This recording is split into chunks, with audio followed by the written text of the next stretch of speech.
Greetings, everyone. I am Mohammed Tavakkoli, the inaugural director of the Elahé Omidyar Mir-Djalali Institute of Iranian Studies at the University of Toronto. I welcome you all to the Institute's Iranian Studies book launch featuring Dr. Farshad Sonboldel's brilliant book, The Rebellion of Forms in Modern Persian Poetry. We are grateful to Dr. Sonboldel for accepting our invitation and joining us today. I'm also grateful to the Roshan Cultural Heritage Foundation and Dr. Elahé Omidyar Mir-Djalali for their exemplary support of the Institute.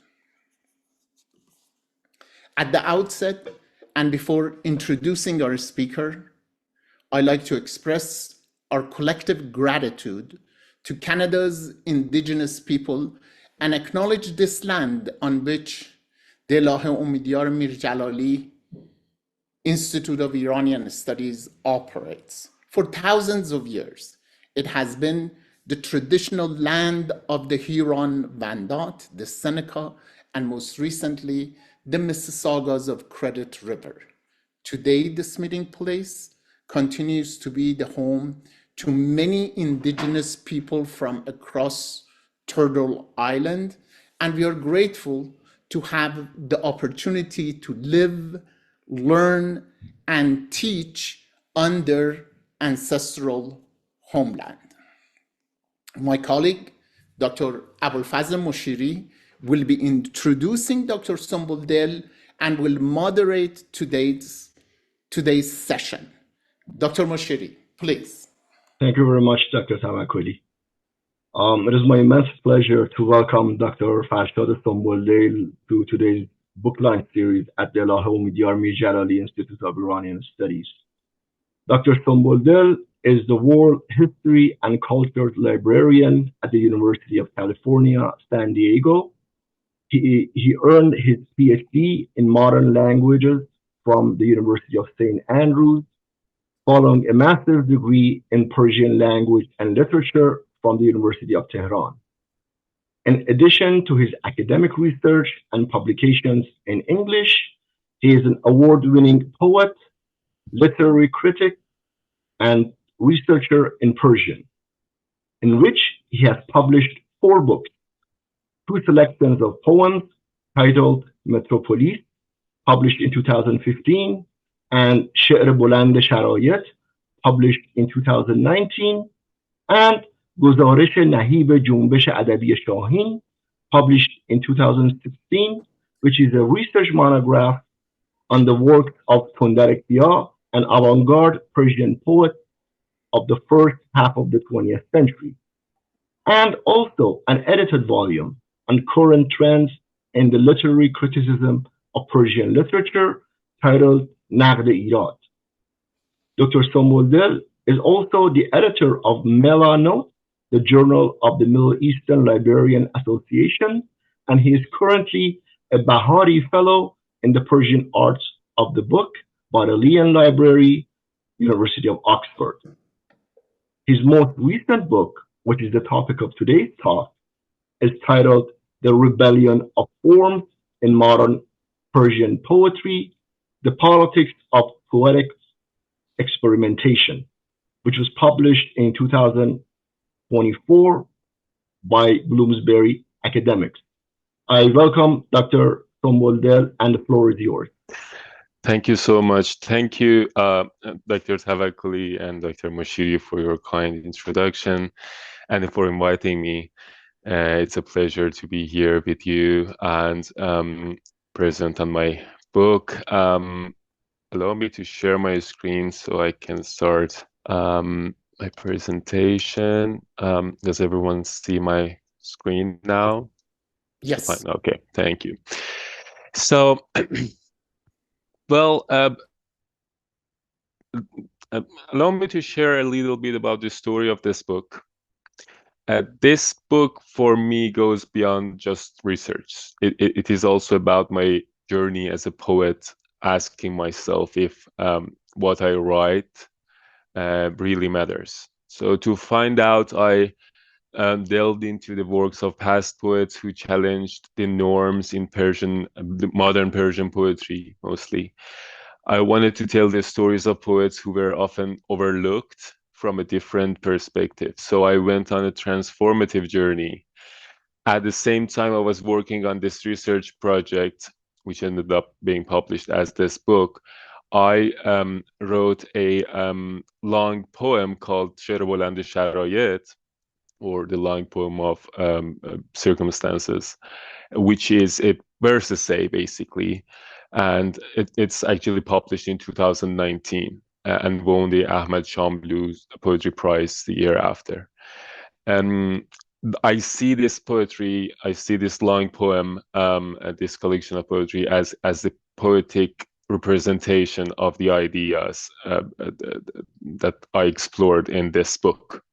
So I would like to start with the concluding parts of this poem.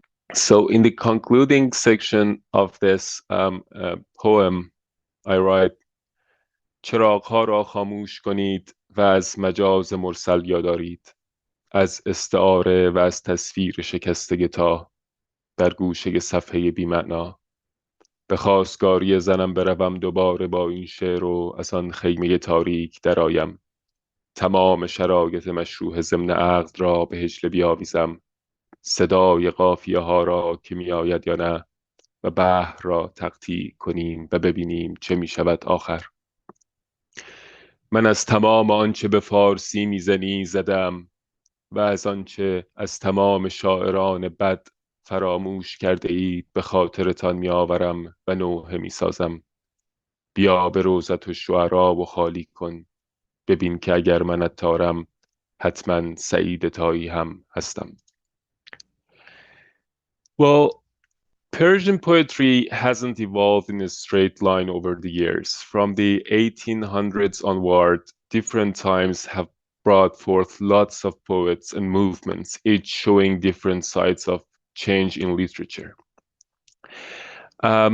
But these voices often got overlooked or pushed aside by the mainstream. This means that in every period of the history of modern Persian poetry, there have been several parallel or mutually influential poetic movements engaged in polemical dialogue with the bold line representing mainstream. Scholars often depict the evolution of literature in Iran as a slow shift away from traditional aesthetic systems moving toward modernization in a reasonably steady manner. They explain that the modern Persian poetry emerged as a reaction to and a reflection of the social and political changes happening in the mid-19th century, responding to the cultural needs of the time. However, these mainstream accounts tend to overlook or deliberately ignore the significant role played by alternative poets who constantly experimented with aesthetics in sparking and advancing what's known as the literary revolution.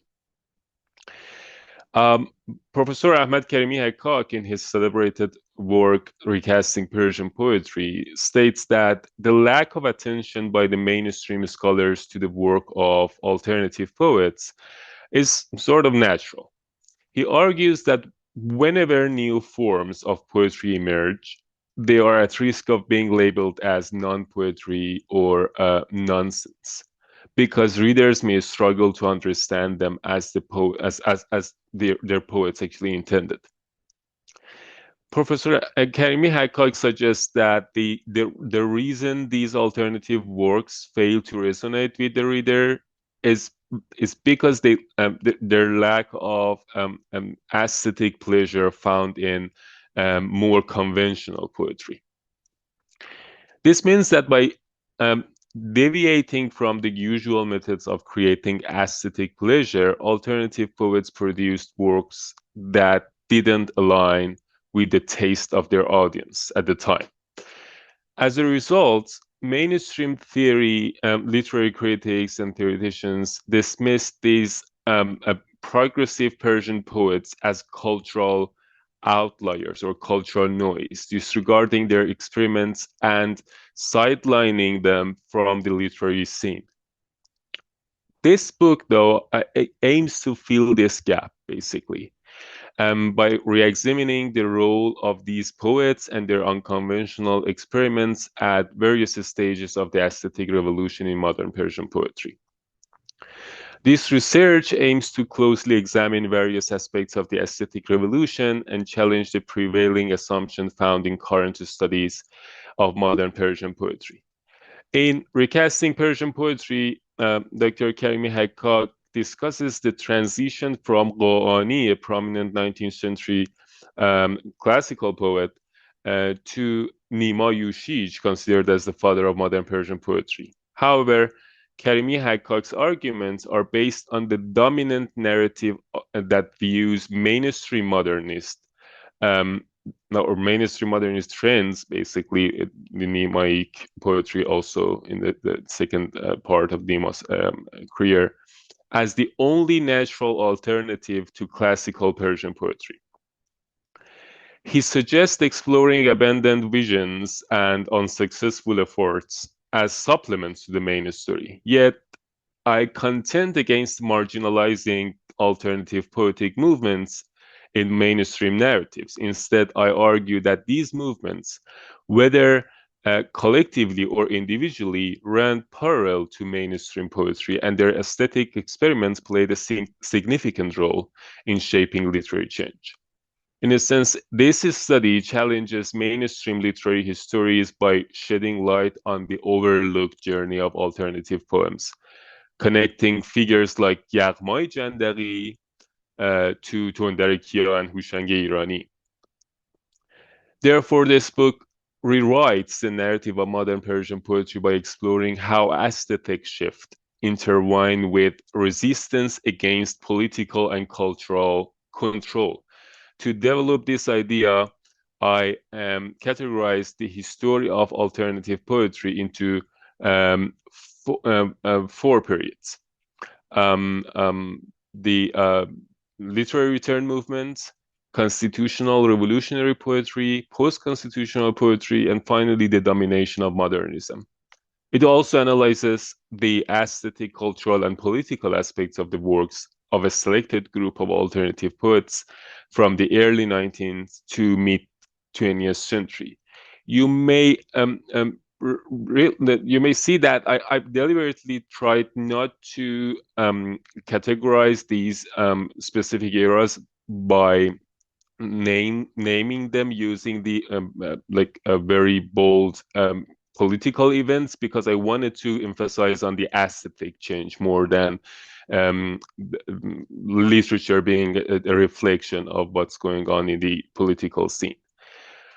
So each chapter of this book meticulously examines the formal characteristics of selected poems. Basically poems that revealing their corrective stance toward the prevailing literary norms and established poetic traditions. It demonstrates how the unique experimentation found in the works of these movements or individual poets influenced subsequent generation of Persian poetry. During the Constitutional Revolution era, pioneer poets utilized performative elements from religious and folklore art forms to amplify during the Constitutional Revolution era. Pioneering poets utilized performative elements from religious and folklore genres like taziye and also nuhe. I've tried to show that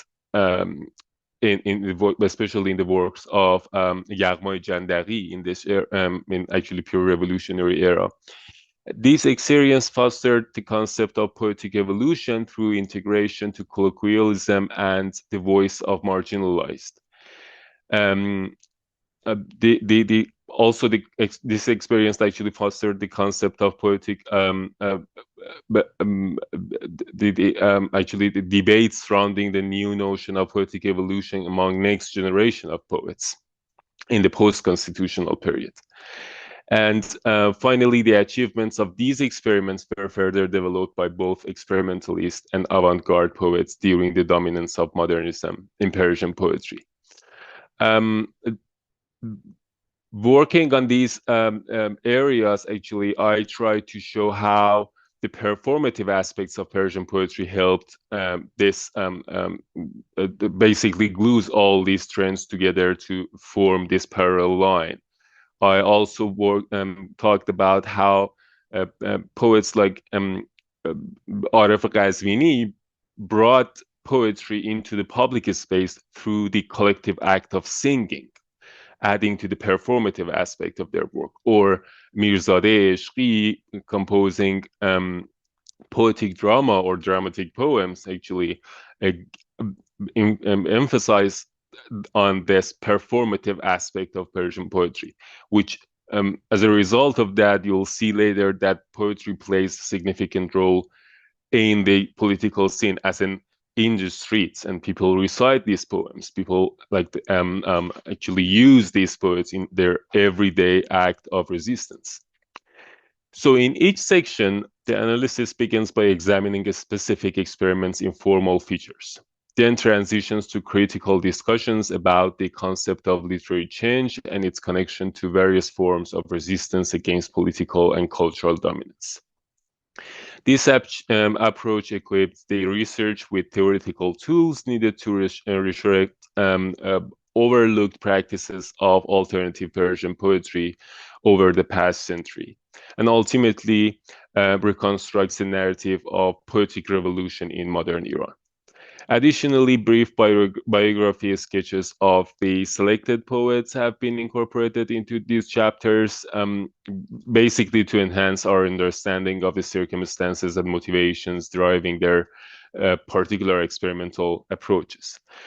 I delve into the transformation of literary forms as a form of rebellion against the dominance of classical poetic traditions, which often mirrored the undemocratic power dynamics of the real world.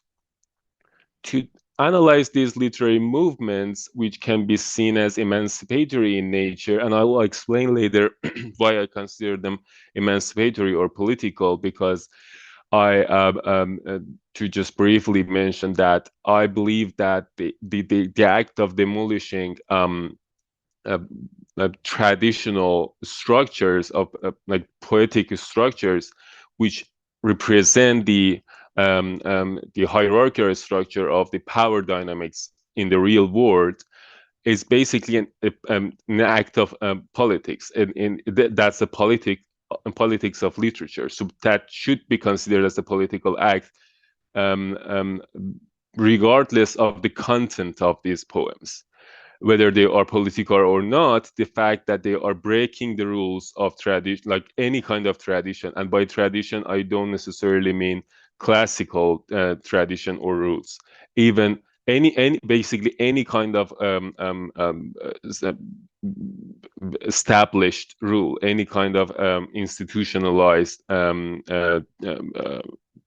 poetics, even the modernist poetics. By breaking these, they basically engage in a different form of political engagement, which I elaborate on later. So just to basically analyze these idea, I draw upon the insights of political philosophers such as Jacques Rancière, Walter Benjamin, and also literary theorists like Harold Bloom, Peter Berger, Renato Poggioli, and also Iranian literary scholars and critics such as Yahya Orianpour, Ahmad Karimi Hakkak, and Reza Barahani, and also Mohammad Mokhtari mostly. In this book, I analyze the works of many poets who haven't received much attention before, especially from Persian scholars. most of the Iranian critics and theoreticians focused on mainstream trends, leaving these lesser-known poets aside, basically. So I decided to actually bring them in. Some of the poets studied in this book, such as Muhammad Muqaddam and Tunder Kia, who I will be discussed his poetry later in this talk, have never received actually any kind of attention by these scholars. And like either in Persian or English. There have been some works. I have actually written a monograph on Tunder Kia myself a few years ago, but they've not been studied properly as an academic study. And also like poets like Garmoy Jandari and Shin Parto, Zabih Behruz, they are very understudied. Like they are much understudied. They need to be like be the center of like an academic study at least for once. So I basically try to work on these lesser known and marginalized poets. And also I decided to take a broader transcultural approach instead of just considering these poems as local products. I looked at them within the context of world literature. And this term, world literature, might be a little problematic, but still, that was the most accessible term that I could use here. But since there were not many Persian theories that could be used in this particular instance, well, I had to basically work with some of the Western theories maybe, and work them into my ideas in this book. So I'm trying to skip some parts. I realized that it took very long to give an introduction on the book. So let's move to this part about Tunder Kia that I've chosen to talk about today. This is basically the first part of the last chapter of the book, which is centered on the poetic practices of Tunder Kia, a Persian poet, Persian avant-garde poet, actually from the 1940s to 1960s. He's been actually active even after the 1960s, but the most important part of his career is basically within these 3 decades, basically. We'll start by exploring the conflicts between Kia and both modernist and traditionalist critics in the early stages of his career. To understand Kia's approach, we'll turn Benjamin's concept of rag picker in urban setting, examining how Kia gathers various elements from art history to reject established cultural hierarchies. We'll also discuss the unconventional structure of Kia's poems and how he arranges his books, actually, a collection of books, in an arbitrary manner.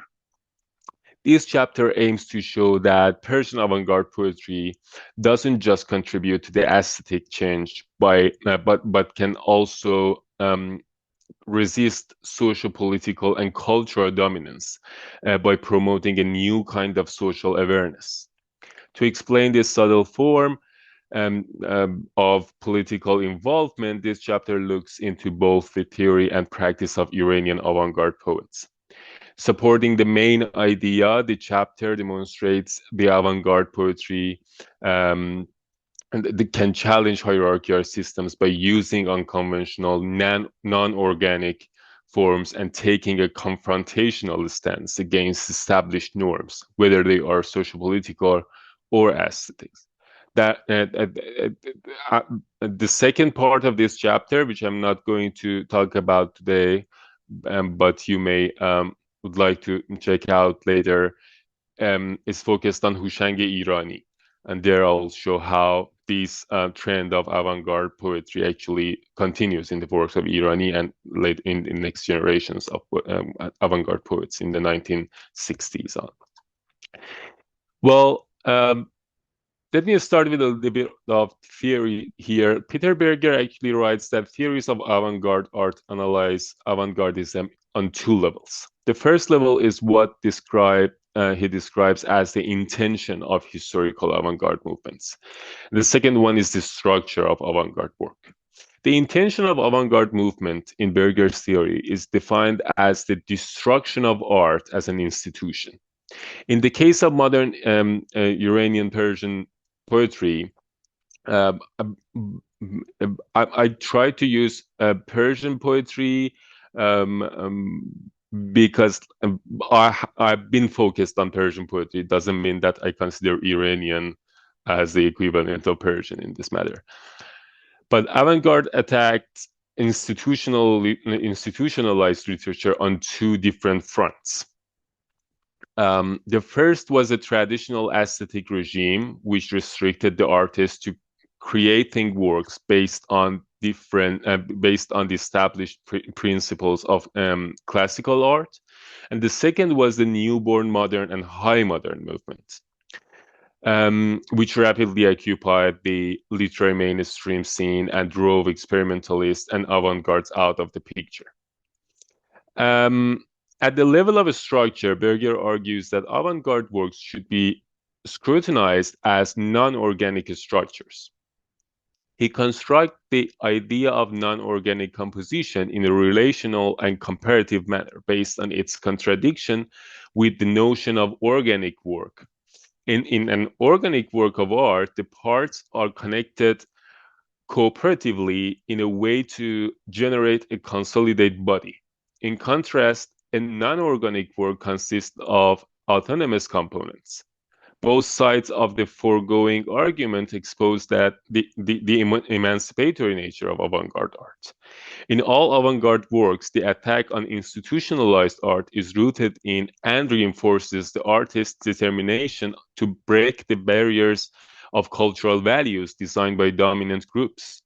Avant-garde movements embark upon disregarding and discrediting the status of the canon in its hierarchical regime of values to make room for suppressed marginal poets or poetic forms, and also poetic discourses in more general terms. Moreover, the autonomy of competence permits all subjects, themes, and elements, both political and non-political, to exist equally in an individual work. However, in an organic form, the political and moral content, the author that the moral content that the author wishes to express are necessarily subordinated to the organicity of the whole. Indeed, different subjects in an organic form must contribute to the constitution of the poem as a whole, which in turn prohibits equality among subject matters.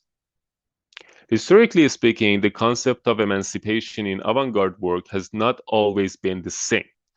Renato Poggioli distinguishes two types of socio-political engagement in avant-garde art. In the first type, the term avant-garde only pertains to radical leftist authors, particularly those living in Europe during the 19th century, who were willing to express their political viewpoints in their writing. But the second type, the artist creates a cultural product that independently opposes the dominant institution of art and the established aesthetic regime. Here represent the isolated image and the abbreviated term avant-garde, which is established as the artistic avant-garde. According to Poggioli, in avant-garde artistic poetry, the political notion functions almost solely as rhetoric and is no longer used exclusively by those faithful to the revolutionary and subversive ideals. Kia's attraction to the so-called degenerate and vulgar arts may be associated with his stance against the dominant regime of values in his society. In his creative and historical writing, Kia ventures to feature the rejected features of various texts visual, and performances, regardless of the judgment of the general public. Indeed, Kia attempts to create anti-hierarchical works in which multiple features with diverse levels of cultural and political values can exist in an equal terms. Pogioli argues that this desire to establish new orders is characteristic of avant-garde anarchistic culture and is termed as alienation. Walter Benjamin describes such an alien person as a rag picker in modern metropolis, who wanders around public places occasionally, living in the margins and remaining unmarked in the history. The rag picker, in Benjamin's view, is a historian whose methodology is to reassemble cultural leftovers through a literary montage practice. The concept of the rag picker who scavenges the streets to discarded items can be likened to the practice of writing as a performative act. Avant-garde poets gathers fragments of historical and cultural material, much like a rag picker collects waste, and pieces them together in a collage-like arrangement. This method has the potential to create new and unexpected dialectical images that offer fresh perspective on poetry and art. Similarly, Kia creates pamphlets that resembles miscellanies, blending together pieces gathered from various literary and non-literary sources. With the precision of an archivist, he organizes these random fragments to construct a dialectical image of his overall practice. These pieces take various forms, including poems, stories, articles, interviews, photographs, photomontages, paintings, drawings, collages, and more. Additionally, he incorporates works by other artists into his volumes, either as quotations or as distinct sections. For example, a volume published in 1956 contains literary prose passages, basically, short articles of Iranian and Persian literary history, a manifesto, an extended essay on his grandfather's life. His grandfather is Sheikh Fazlullah Nouri, by the way. And also 6 poems, which he calls falcons or shahin. In later volumes, a significant number of images, particularly collages, photomontages, and concrete poems are actually included also. Like a collector who exhibits his culturally valuable collection, a rag picker displays his organized but unorganic selection of cultural trash to a range of viewers. In so doing, the rag picker attempts to repurpose what has been labeled as degenerate materials and even foisted upon the public awareness. Kia likewise presents what has been deemed as culturally rubbish in the place of highly valued inspirational work of art. He designs collections made of literary texts rooted in vulgar street songs, as well as unrelated visual pieces, and exhibits them as a series of fine products. Kia, in both his prose and poetry, makes use of Tehrani colloquial expressions and slang. And the effective rags and refuses of the Persian literary language. So not the high culture. He basically tries to use what is considered as dead metaphors, basically.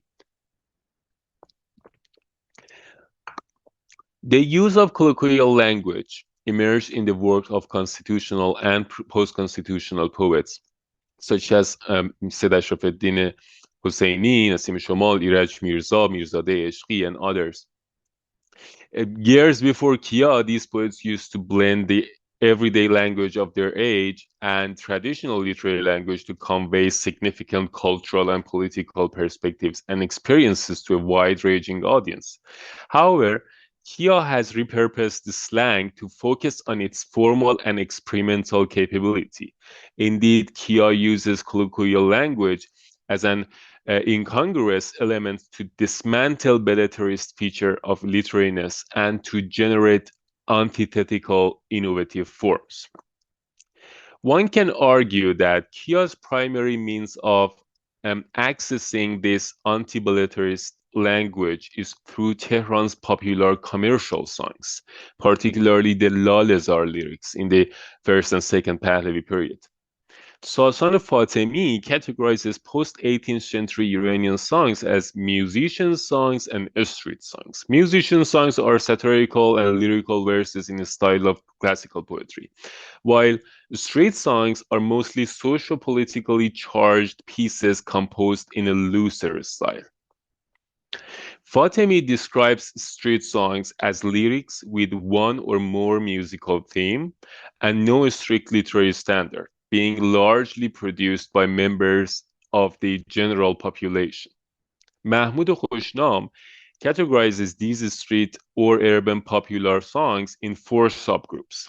The first type is the national songs, such as Haji Firuz Umade. Basically, it's usually sung by the street performance before the Persian New Year. The second is the sentimental songs, including lullabies and love songs. The third type, which reached its peak in the 1940s, is Pish Parde Khani, or curtain raisers. Independent rhythmic monologues performed by musicians and actors in basically performed before or between 2 scenes of a play. And the last type is Motrebi or Ruhozi songs, which were basically performed by professional musicians and actors in private ceremonies and parties. At the time of Kia's return to Iran, it's around early 1940s, stage songs based on these urban songs were common in Tehran, particularly in the theaters and cabarets of Lalezar Street. Popular songs performed by famous singers were also printed as small pamphlets and sold to the general public.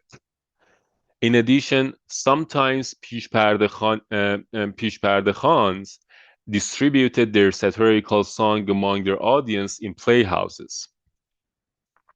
These songs, printed and presented, were the primary source, of inspiration regarding rhythm, theme, and language within Kia's works. Such an influence, one could argue, was occasionally reduced to sheer imitation. However, in general, they led the poet away from merely reproducing work toward new form. Indeed, this category of Tehrani popular music was one of Kia's uniquely original sources for developing his proposed avant-garde aesthetic system.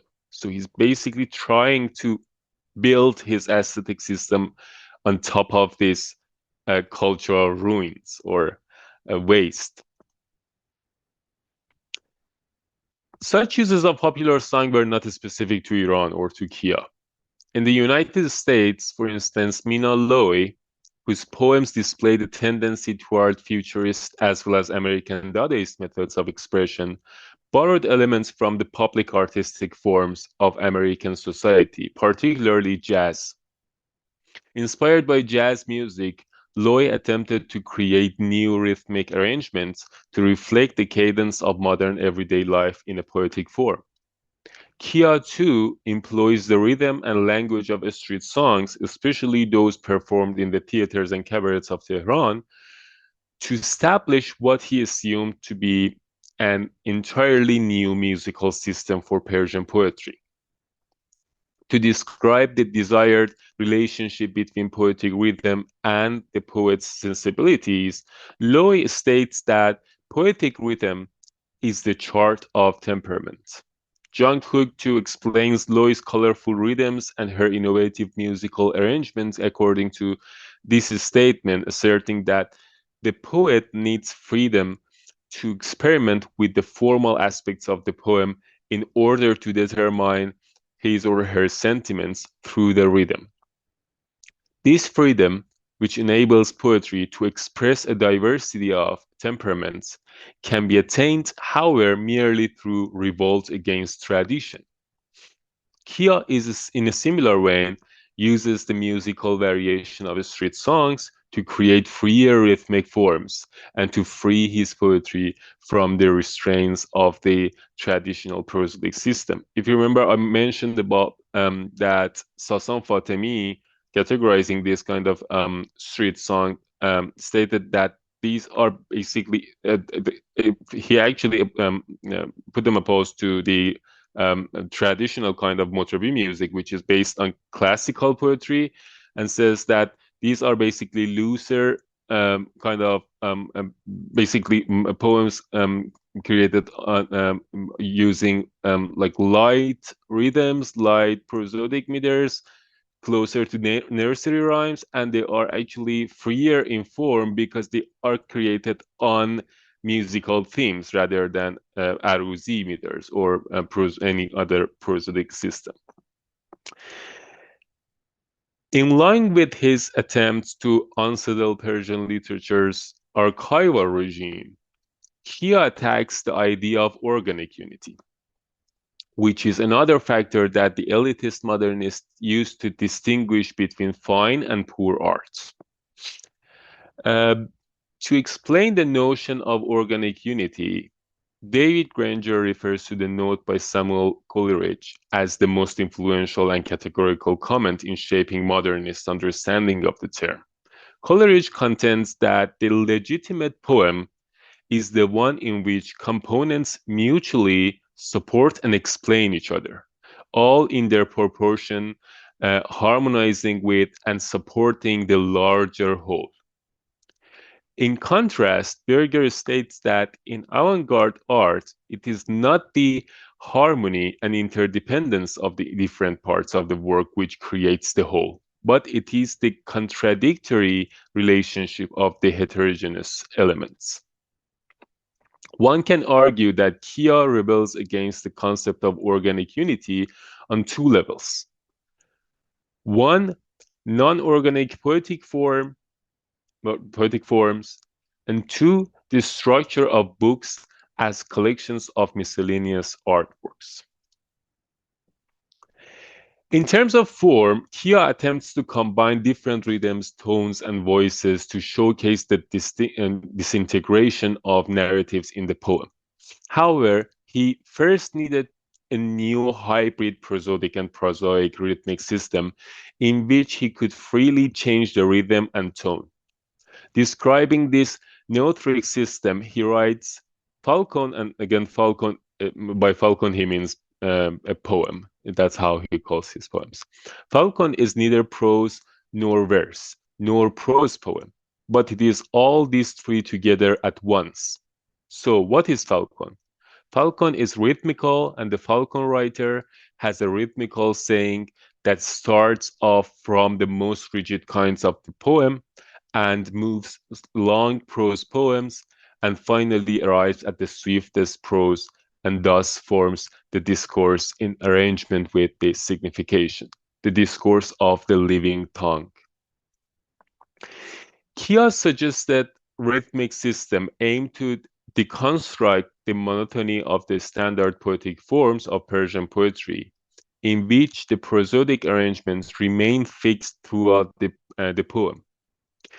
This, in turn, restricts the way in which the poet can adapt the rhythm to the tone of different voices and the different setting in the poem.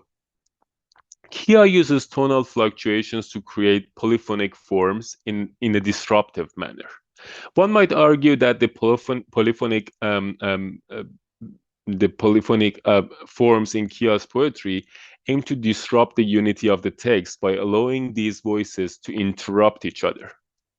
Thus, although one encounters various voices in Kia's poems, the Bakhtinian notion of polyphony is not precisely applicable to the polyphonic mood in Kia's poetry. The Bakhtinian term refers to works in which one encounters several distinct voices or points of view which interact on a relatively equal terms. However, in Kia's poems, there is almost no interaction or dialogue, yet voices tend to push each other out of the scene and disrupt each other's narratives. So it has this anarchistic mood in it. It has this. He tries to achieve this disruptive equality or disruptive equity on the scene of a poem. This unreconcilable inner struggle also differentiates Kia's chaotic non-organicism from the Coleridgean concept of the reconciliation of opposites. In this conception of poetic form, two opposites but interrelated elements with equal forces create a unity resulting in third force. In contrast, in Kia's non-organic form, various elements attack each other to disrupt the interrelation among elements and consequently the unity of the form. In other words, voices in Kia's poems appear in a simultaneous and disorderly manner with no organization or unity.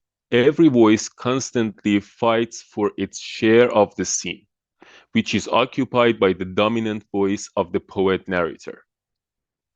From the deconstructionalist point of view, organicisms tend to sideline some elements of the text in order to maintain its integrity and wholeness. Protesting against the restrictive nature of organic unity, Kia seeks the emancipation of aesthetically devalued parts of Persian poetry, vulgar and unrefined voices. The second level of Kia's anti-organicism towards organic unity can be observed in the way that he juxtaposes literary and unliterary segments in his collections. Kia's publication of his works in such miscellaneous collections was an unconventional way to present literature, but it was also an assault on the traditional gesture of Persian poets. Indeed, Kia replaces the image of sophisticated poet who believes in the sacredness of the poetic practice with that of the irrational and rebellious avant-garde artist who experiments with assorted genres. This gesture, as Perita Meir explains, is a shared trait among most avant-gardes of the 20th century. She writes, artists utilize artistic techniques including montage, performances, found object assemblage, pictorial abstraction, and the appropriation of vernacular, including non-Western and mass media forms, to shock the viewer and reject perceived traditions in both art and life. Kia's books are fundamentally conglomerates of text and visual arts, most of which are irrelevant to both the text that they follow and the other images in the collection, so they are completely random. In this way, Kia initially attacks the imperative of organicity, hegemonity of components, and retaining structural consistency. On the other hand, he generates a new posture for the Persian poet in which the poet is allowed to experiment with the borders of different genres, regardless of their distinction. Thank you so much. I hope I was on time.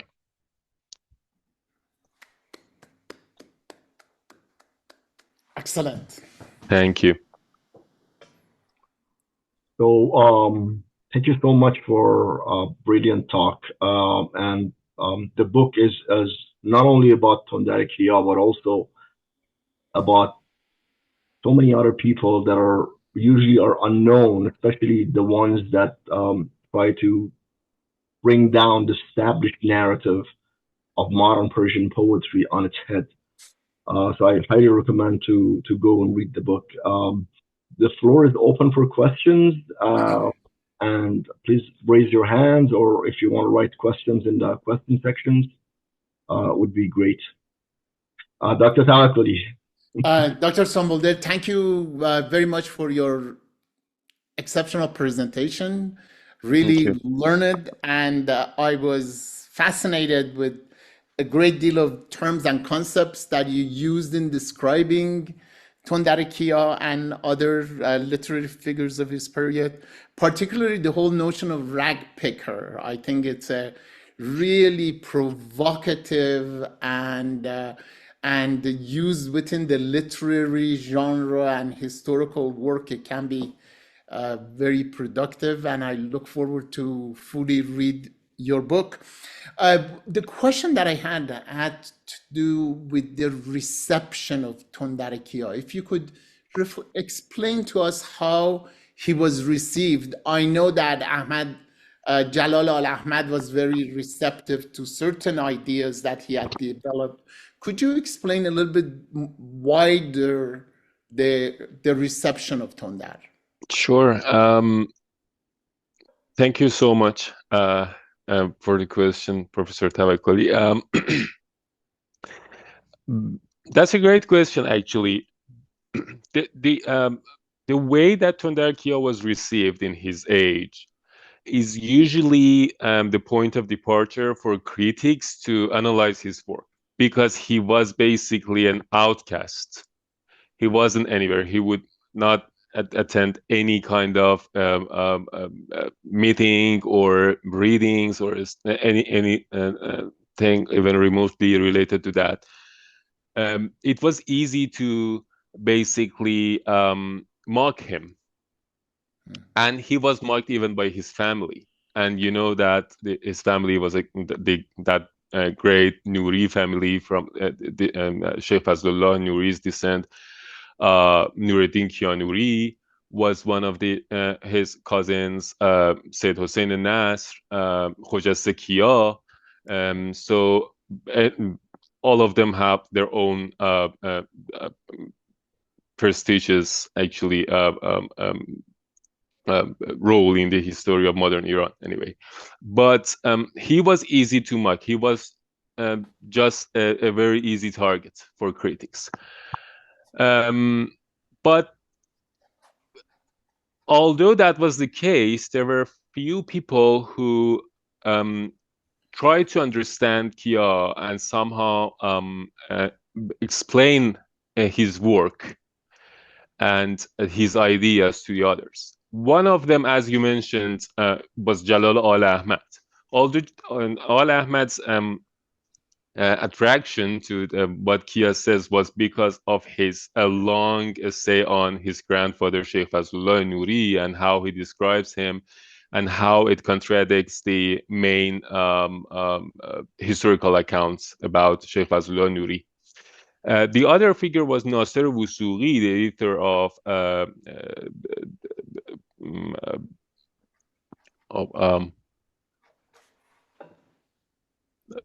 the journal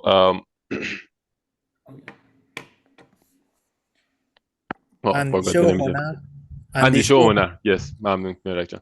The editor of اندیشه و هنر, who actually conducted a long interview with Tondar Kia, which was basically 5 questions, but Tondar Kia actually took his time and take actually 3 years to write the interview. That was it, like a written interview. And it was published in several issues of the journal, and it's like about 95 pages long, the whole thing. That was the only interview that he did, but it's very informative. He basically explains everything about his work and his the ideas about how Persian poetry has moved throughout the history and how it should be seen as like a new phenomenon at the time. Nasser Wusuqi himself actually wrote an article about him that was very important. That was a very short article, but I think it's called نیما یوشیج پدر شعر نو یا یکی از پدران. So there he claimed that Tönder Kیا should be considered as one of the forefathers of modernism in Persian poetry, which to some extent is true. But if you want to accept the categorization that I try to establish in this book, you don't need to, basically, because Nima can be still have this be the father figure of the modernism and also high modernism in Persian poetry, while other parallel lines can be drawn, and Tönder Kیا can be one of the leading figures of avant-gardism actually in Persian poetry. So anyway, but the most important, I think, factor that one should consider studying the reception of Tönder Kıya's work is his influence, is his impact on the avant-garde poets of the 1960s onward, especially Şehr-i Digar movements. You can see Bijan Elahé especially, he directly refers to Tönder Kıya in his translations of Henri Michaud, saying that I was influenced by the works of Tönder Kıya, translating these poems into Persian. Later, actually, when they published the first issue of Jung Şehr-i Digar, which is a very important publication in the history of avant-garde Persian poetry, as an introduction, they actually published a poem by Tönder Kıya. So to show that relation, that kind of ascendance from Tönder Kıya, not necessarily the Nimai tradition of modernism.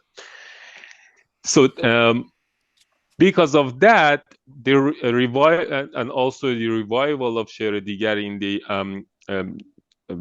the recent years, Tönder Kıya was once again studied, or at least read, by the younger generation of poets. And I can say that the reception of Kıya's works, although it wasn't consistent during the history of modern Persian poetry, but now probably it's in its peak, basically. Thank you very much. Thank you. Dr. Kamali?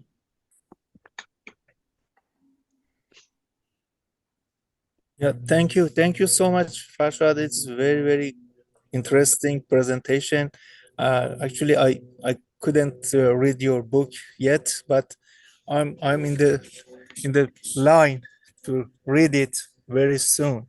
But what I want to ask you about that, at first you told us that you had something from Harold Bloom, and in the theoretical framework, your work, and it reminds me about the anxiety of influence.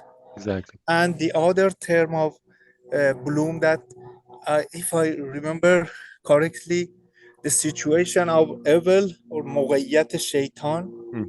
How you can you? I think it's very, very related to Tönder Kıya's work and the avant-garde system. Can you talk about it a little? That how we can see this anxiety of influence here, and if you want to talk about it, that what do you think? What is your actually definition of this term? Sure. Yeah, thank you so much for that. Was a great question, actually. Yes, the anxiety of influence is one of the main theories that has been used in this research in general.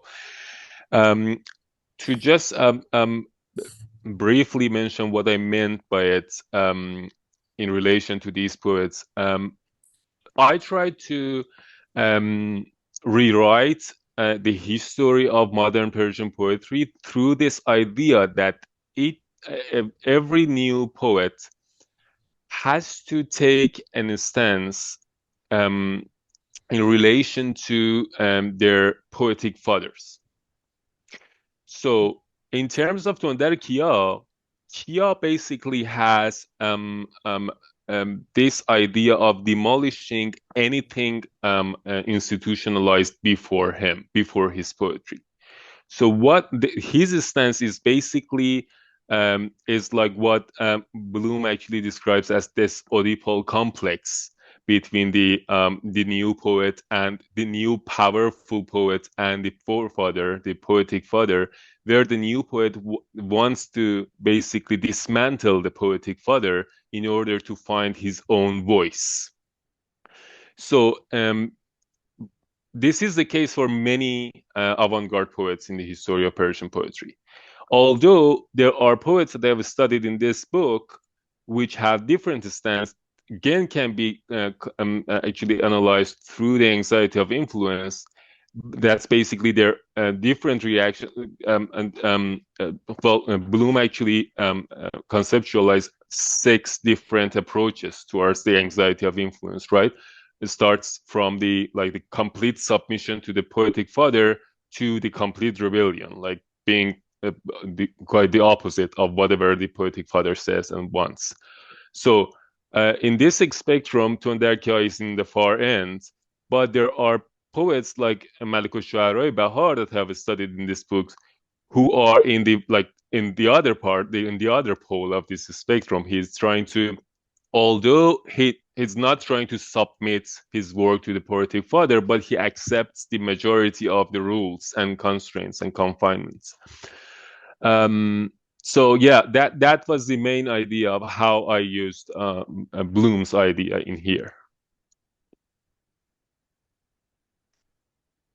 Thank you so much. You mean that he is in موقعیت شیطان, yes? Yes, exactly. Yes.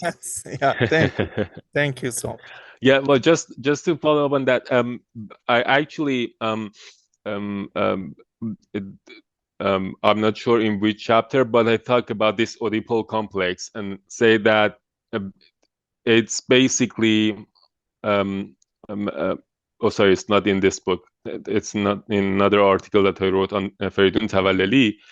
That I claim that basically this stance against the poetic father, the Oedipal complex in this makes the poet to kill the poetic father, which means like push it out of their poetry experience completely, out of the picture. And I also sleep with the poetic mother, which is the tradition. So in Tavallali case or Malik al-Shu'ara Bahar's case, they are against the poetic fathers because they want to renew, they want to modernize, they want to move forward, but also they sleep with the poetic mother to comfort, to just to settle in. Thank you. Wonderful. Thank you very much. Esther Zabo, please unmute. Yes. Thank you very much, Dr. Sonboldel, for your wonderful talk. I have managed to read the first chapter only, but I'm really looking forward to reading your whole book. I have a few questions, but I just limit myself here to one or maybe two. I have been researching Sher Enqelabi and the committed poetry and revolutionary poetry of the revolution itself. And during the 1970s, like notions like, I don't know, takamul and enqelab and ta'ahud and all those are everywhere. I was wondering whether these early avant-garde poets have theorized these notions or not, like, and how did they perceive like enqelab and ta'ahud and all these kind of notions, if you could say something about these. So yeah, these Western theories really seem to work in your book. And yeah, this whole rag picker and everything is really productive, as Professor Tawakkoli has also said. But I'm really interested in their own kind of theorizations of these aesthetic revolution. Sure. Yeah. Thank you. Thank you so much for the question. That's actually very important to establish this idea of like basically to establish how an avant-garde poet in Iranian context thought about ta'ahud or political engagement in general. I think it's different throughout the history of modern Persian poetry, but because I talked about Tunderkia, let me focus on this era. they basically, an avant-garde artist, let me put it this way. Ta'ahud in Persian literature has been considered as a kind of engagement with politics and social reality in content, in subject matter. So a شعر متعهد, or like a committed poetry, is basically what that reflects the events, basically political events or social reality outside the world, in the world. But in avant-garde art, they basically try to form this new way of thinking about political engagement, which is basically demolishing the representations of political hierarchy within the aesthetic regimes. So, for instance, the classical Persian poetry, with all the rules and the restrictions that the political metric systems, metrical system actually impose on the poetry, and the way that they define subject matter and its relation with the poetic form, these are all basically representations of how the basically the political regimes of the time worked at the time. So there was this top of the hierarchy, and there were like several parts of the basically this regime who worked based on a tradition, basically not the constitution but a tradition, and correlated to each other by different means. So avant-garde poet, it tries to establish this idea that this is breakable. We can break this, we can change this completely and build something new on the ruins of these structures. So, and they consider that as a political act. And that's why in basically Peter Berger's theories of avant-garde, you can see that he defines this basically, I think, better than anyone else. And he starts with this definition of classical, like historical avant-garde in 19th century leftist writers, and arrives to the aesthetic or artistic avant-garde, showing that the political engagement might be defined differently in these two stages. What we have as avant-garde poets in Persian literature are basically artistic ones, because they could not be, because the historical avant-garde, referring to Dadaism or Surrealism and so forth, are basically cultural events happened in a specific period of time in a very specific region.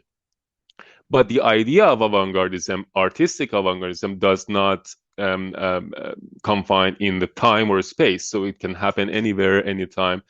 And Mohammad Mukhtari actually calls it namozuni tarikhi, in harmonious history or something like that, if you want to translate it. That means that, like in Iranian, has encountered the whole history of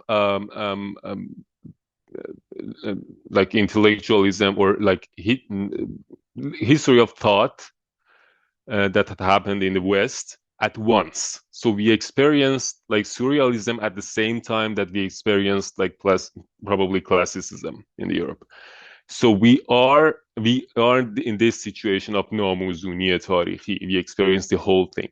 As avant-gardes also, we don't we do not fit in the definition of the historical avant-garde, but we do can have this idea of avant-gardism in our own context, culture.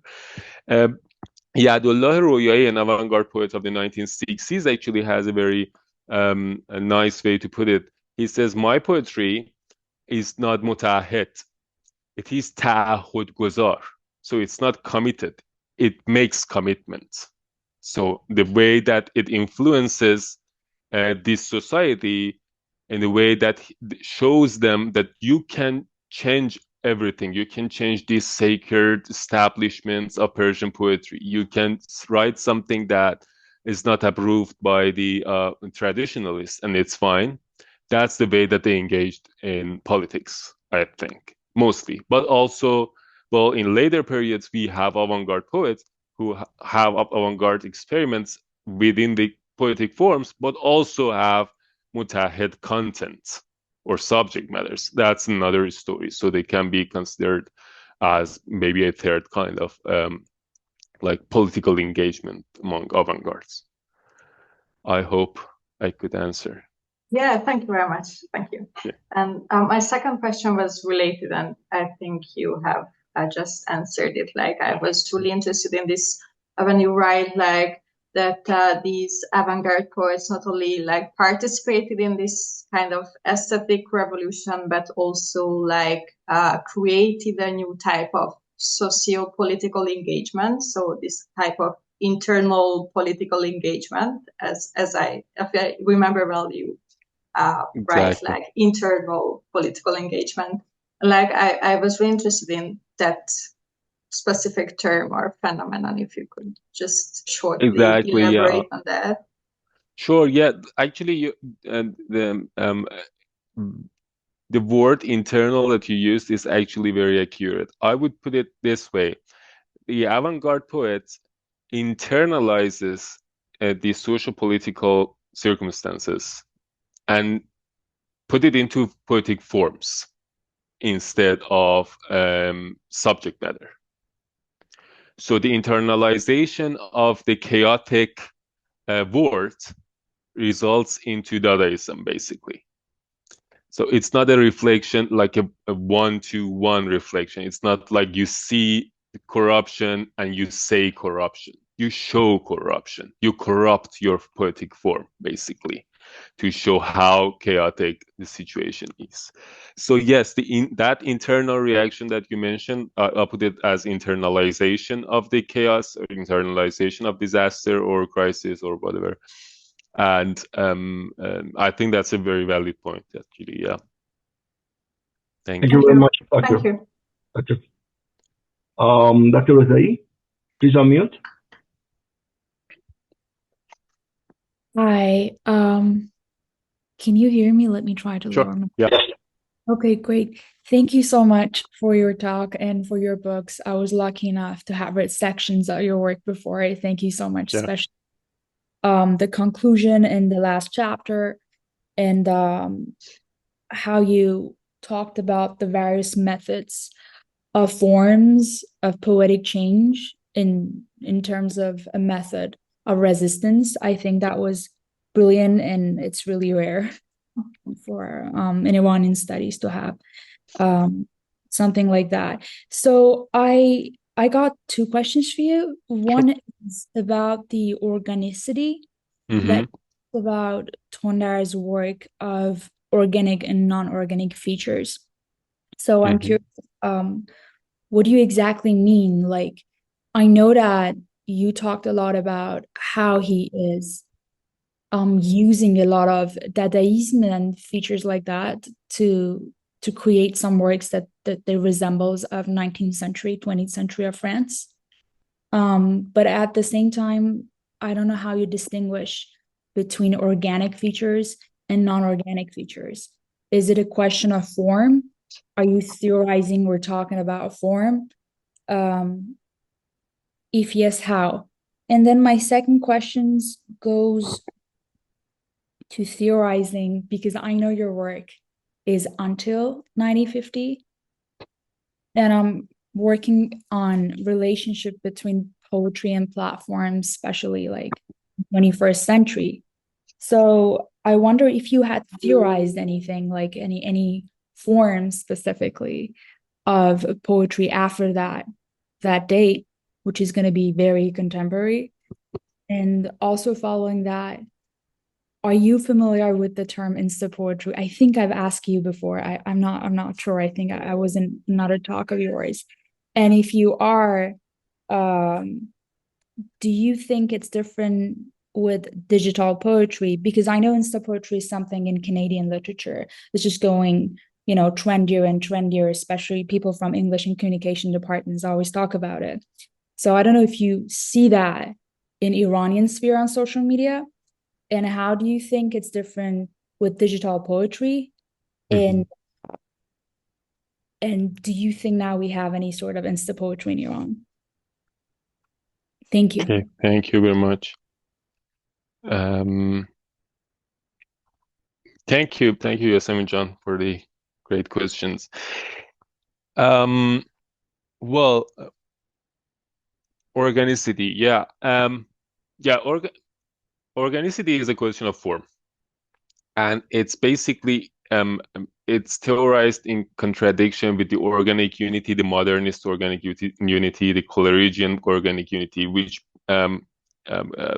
basically is based on it defines as the interrelation between the elements of poetry in a way that creates a whole.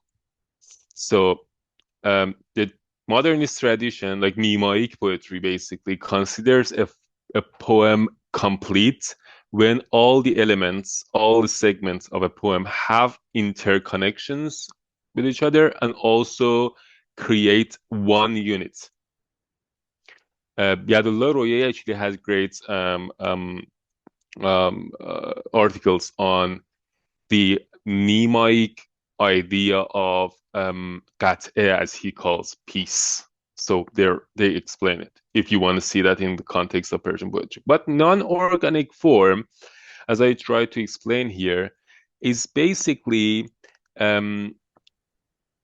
where elements do not have interrelation in terms of completing each other or responding to each other.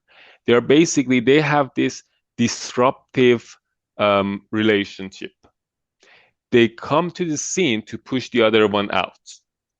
In explanation of the politics of literature by Rancière, some theoreticians actually use the term disruptive equity or disruptive equality, where they picture a scene, a theater scene, where in an organic form, actors are playing their roles which correspond to each other and create a whole as a play. But in a disruptive equality or disruptive equal scene, actors try to push each other out of the scene, grab the mic, if there is a mic, and basically dominate their own voice until it's disrupted by someone else.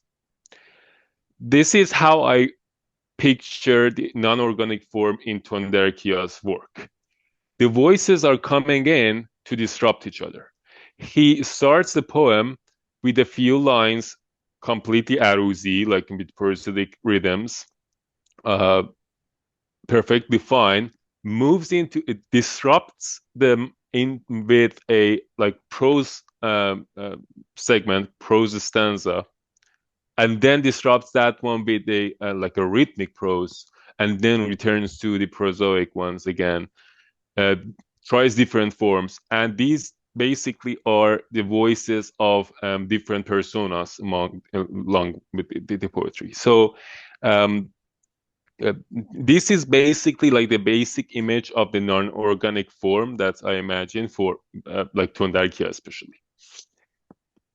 Connecting this into your last question, you can see this approach towards form in the work of 1990s poets, Sharan and Haftar, especially those who've been mentored by Reza Barahani in his poetry workshop. They had this tendency to redefine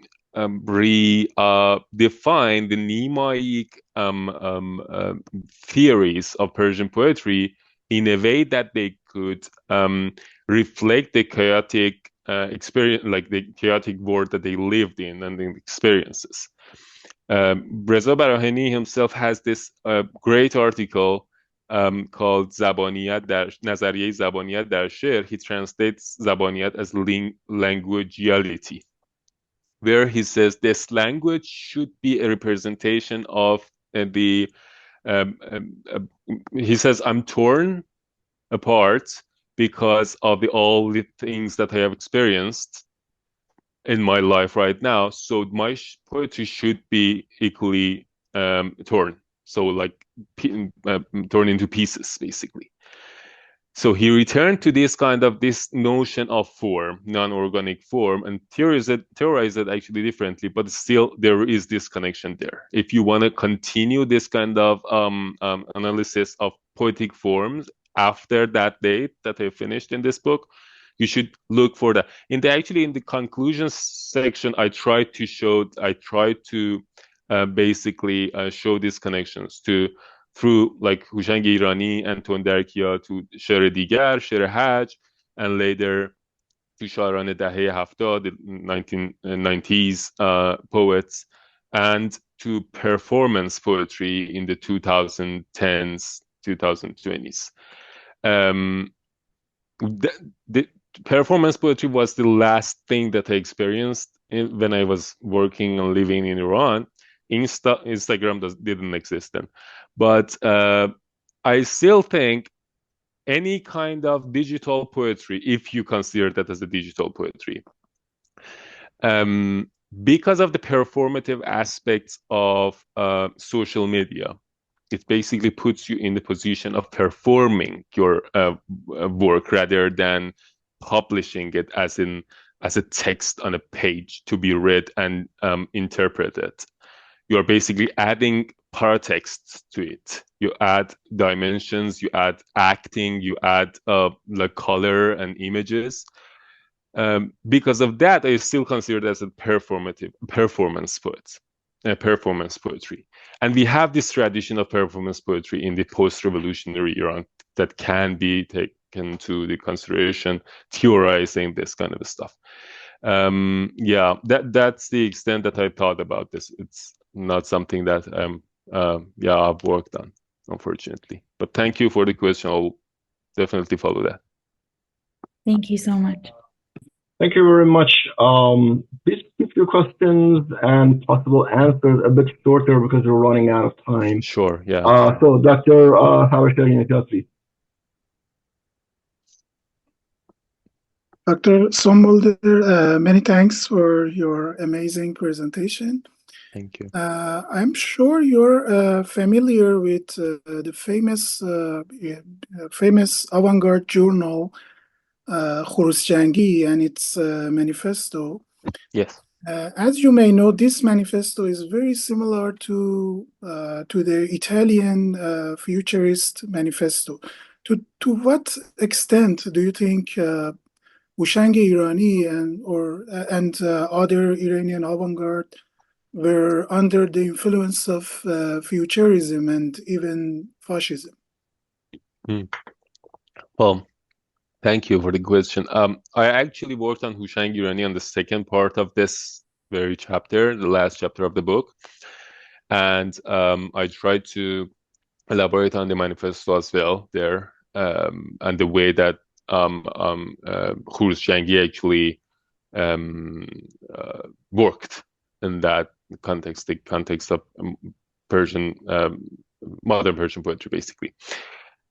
But the relationship, I rather to talk about the relationship between futurism and the manifesto of Khurusjangi rather than the influence, because when you say influence, when you term it that way, there is a presumption here. That means you consider the future's product, whatever it is, as an original cultural product, and the Iranian one as a copy or as something influenced by it. So doing so, you in the first instance, you take away the originality and authenticity out of the work, the Iranian version, the Iranian work, actually. Why is that not the best thing to do? It's that when you build this relationship, there is only two ways that you can go. Either the Iranian manifesto is successful, that you consider it as a good imitation, or it's unsuccessful, that you should consider it as a learning difficulty or something like that, like not understanding it very well, something like that. Okay. So if you put aside the idea of influence and bring in the idea of dialogue, you can see that yes, Houshang Irani has been in contact with surrealists, basically, mostly in Spain and France, and he interacted with them. He learned a lot. Apparently, he says that basically in his articles, that he has this experience of living within that situation, within that context and atmosphere, and he brings something into his own work. But what he says and how he do it is basically creating something within the context of Persian literature. And his work actually, if you put the manifesto aside, because that's a collective work, his main theoretical stance is his critique on the introduction of Nima on Ismail Shahrudi's collection of poetry, Nabard Man, where he talks about the especially that might be actually interesting for Esther, where he criticizes this Nima's stance and Nima's actually support of Sher Mutahed, and he talks about how avant-garde poetry should be no-mutahed or should take another step. So because of that, I do not see a major relationship between futurism and the manifesto in terms of influence. I see the dialogue. I see how they have been, they know about all the artistic movements of the time, and they put them all in dialogue and create something new. But I definitely don't see any relation between fascism and that in its political sense. Fascism is more like related to the work of Hezb Iran Novin later, not later, actually around the same time, which later actually continued its cultural impact through the Anjuman Miras Milli, which was not funded by the government, but it was in line with the ideas, Pahlavi's ideas of revivalism and all stuff. They were directly influenced by fascism, and they actually explain it in their manifesto that how they have adopted the fascist ideology and basically like urban planning with mostly into their cultural work. But about the Khurusjangi, I think it's more like a dialect. I hope I could answer. Sorry. Thank you very much. Dr. Ingenito? Hello, yes. Hi everyone. Hey. Good afternoon. Can you hear me? Yes, of course. Thank you so much. This is really groundbreaking work, dear Farshad. And yeah, of course, I have read your book, and I very much enjoyed also the new angles that you presented, with your talk, and showing all the loose threads that can also offer some continuity for future research. It's interesting because this is not just a study that brings to the foreground niche authors. It's you're sharing with us a very powerful paradigm that allows us to think against the grain of the mainstream, or the concept of mainstream.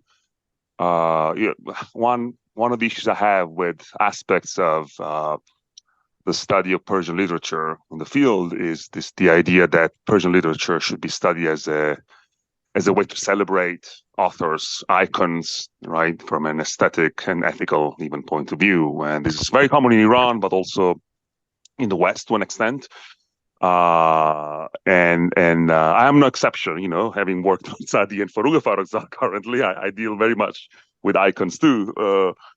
But I wonder whether your model could be applied to mainstream poets modern poets, for instance, and rely on it in order to highlight the non-mainstream aspects of their work. So instead of thinking in terms of avant-garde and non-avant-garde poets, of course, you add much more nuance to that. Thinking also in terms of aspects of literary production within also the same author that have these avant-garde tendencies. I've been thinking, we were in conversation before about this, but I'm saying out loud now that Forough Farrokhzad's early collections, especially the first one, Asir, could be seen as an avant-gardist contribution, given her its performative aspect. But also, we could apply your model to the study of classical literature and see how less known poets or authors who were criticized by their contemporaries do something against the mainstream, and whereas we were very, especially in the classical period, we're really used to think in terms of mainstream and lines and schools and maktab, right? It's all maktabi in a way, right? So I was wondering whether you already thought about this, whether you see the opportunity, to apply your same paradigm to other contexts. Sorry for the long question. No, thank you so much, Domenico, for the question and comment. You're too kind. I've thought about this actually. I've written some in Persian using this similar framework, analyzing the work of Feridun Tavallali and also Ismail Shahrudi and Reza Barhani, who is considered like more contemporary because of his because we usually study his most recent works in terms of modernity in Persian poetry. But I never actually ventured analyzing classical poets using this framework. But I think the closest to the classical poets was Feridun Tavallali, which I engaged with, and I think you have seen that actually article, which is not a conventional article. That's basically a verse essay. In a poem, I put Tavallali in dialogue with Nima, where they basically argue about their poetry. And you know that Tavallali was the first follower of Nima, as some say. And he turned against him and became his worst enemy. The other's name is actually Nima. He was in love, obsessed with Nima, but he completely becomes an enemy.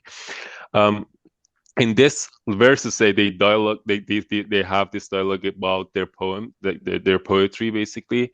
And I tried to use this framework in a creative way, like in a creative kind of literary criticism, to show how this could work from the other side.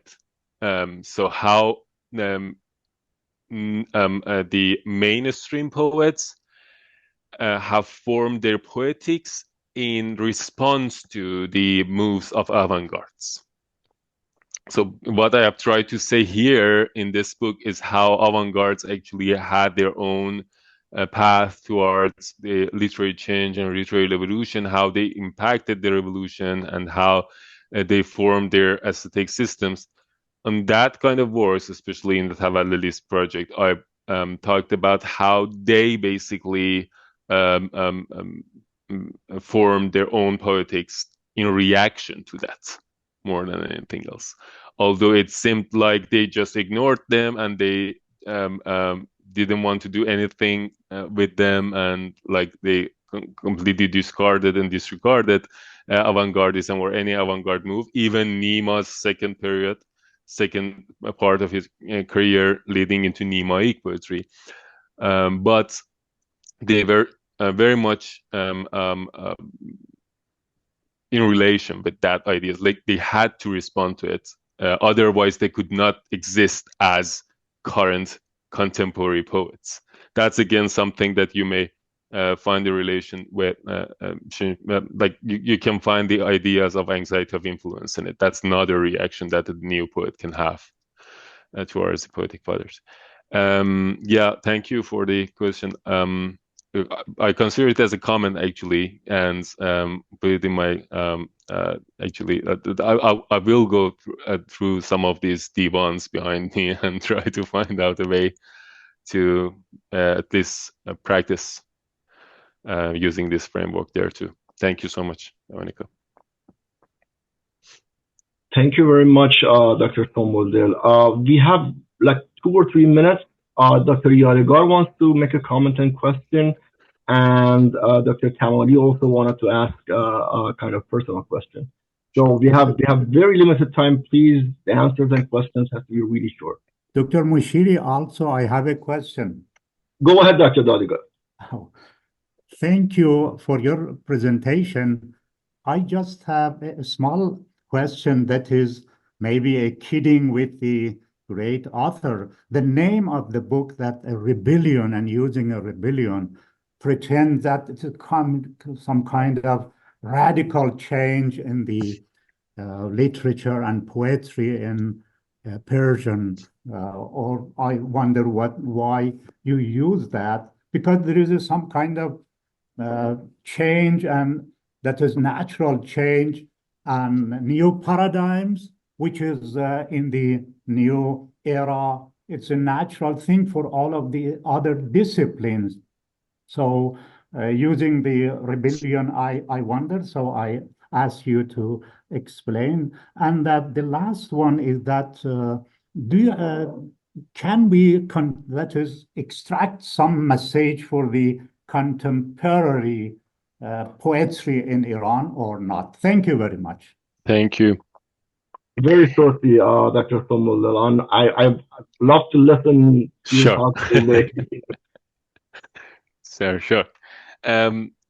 About this natural shift, yes, why I chose the word rebellion, that's the whole idea. The idea is that the mainstream literary criticism and literary historiography actually describes the literary change in Iran as a natural shift from classical literature towards modernism.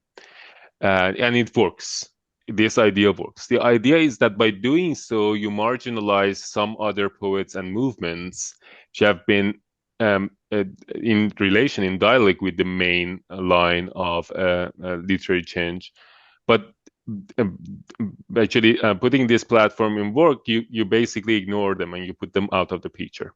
The idea is that to focus on the rebellious features, like the rebellion of these poets throughout this history, to show that how they can actually form another historical line and be considered as another part of like the history of modern Persian poetry. So it's basically to make this distinction between the natural gradual change and shift and this radical change. Yeah, sure. Thank you. Thank you so much. And I think last question goes to Dr. Kamali. Yeah, thank you so much. Actually, thank you so much, Dr. Moshiri and Dr. Tawakkoli Targhi, because you opened the space for talking also. In many of the presentations that I wrote, they put that you should write in the chat room and we will read your questions. But my question is about that. We have something in our professional works that we call it conflict of interest. This is my personal question: how you can manage your as a poet and also as a researcher of poetry? I think it should be difficult, no? I try not to, actually. I try to just let them mingle.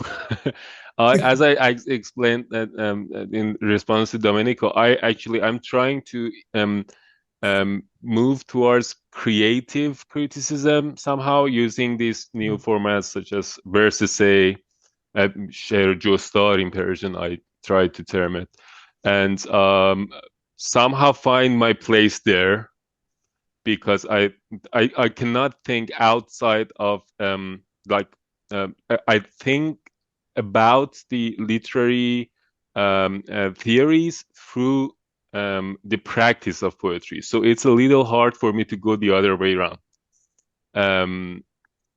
So yeah, I try to keep it this way. It is hard. But I think that's the thing that I am still able to do that as a poet. Maybe once that because I write poetry because I think it matters right now, and I think it may work out there in society in Iran in among Persian speakers. Once everything is settled down, once everything is good, we can go back home. Maybe I don't write poetry anymore, and then I just do academic work and just do research. Maybe on something else, maybe. I don't know. Thank you. Thank you so much. Thank you. Thank you so much, Dr. Sonboldel. Your presentation was amazing, and the book opens up a lot of discussions that hasn't been offered before. So I thank you for accepting our invitations. And the last word goes to Dr. Tavakkoli. I like to join my colleague, Dr. Moshiri, to thank you for your brilliant presentation, and we look forward to engaging with your book. Dr. Sonboldel, thank you for joining us here, and we look forward to your visit to Toronto sometime soon. Sure, of course. Thank you. All right. Pleasure. Thank you. Thank you so much again, Dr. Moshiri, Professor Tavakkoli Taghi, and everyone for being here and taking your time. Yes. Thanks. Thank you I so much. appreciate it. Thank you, everyone, for joining us, and have a wonderful day and beautiful weekend. Thank you so Thank you. much. All right.